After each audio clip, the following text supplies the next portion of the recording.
Квадрат. В марте Кариму исполнится 5 лет. Как и все дети в его возрасте, он любит рисовать, читать и слушать музыку. Несмотря на свой недуг, умеет и танцевать. Роды были тяжелыми, вспоминает мама Аделина Губайдуллина. 2 недели малыш лежал в реанимации. Сначала родители не наблюдали никаких патологий в его развитии. Спустя полгода заметили, малышу сложно двигаться. Нам диагноз поставили в год.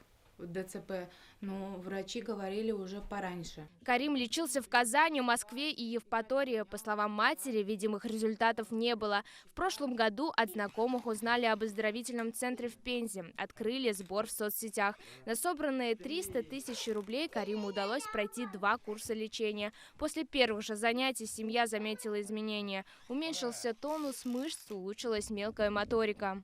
Карим, он не умеет сам стоять самостоятельно, сидеть с ровными ногами. Вот раньше ходили только на ходунках, а после этих реабилитаций мы начали ходить на крабиках. Мальчик продолжает наблюдаться у врача и проходит курсы массажа. Растяжка. Сейчас с Каримом занимается и остеопат. Для развития и сохранения навыков ему нужно пройти еще 6 курсов реабилитации в Пензе. Однако сумма для родителей неподъемная. В данный момент нам требуется 1 300 000 на лечение Карима. В Пензе, Пензенская область, Адели называется центр реабилитации. Очень хороший центр. Результат, все есть. Очень надеемся на помощь.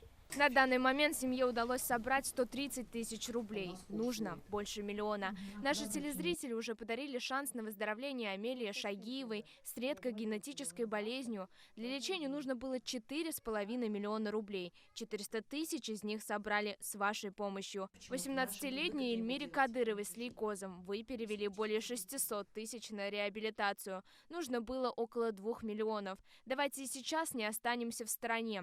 Помочь может каждый. Реквизиты указаны на экране. А если не получается? Получится. Давай. Надежда есть. Благодаря любви и заботе, поддержке родителей и врачей Карим смог пойти в детский сад, где ему очень нравится. Сейчас малыш мечтает, что вместе со сверстниками пойдет в школу. Лилия Ибнеева, Адель Миндубаев, ТНВ. Казань.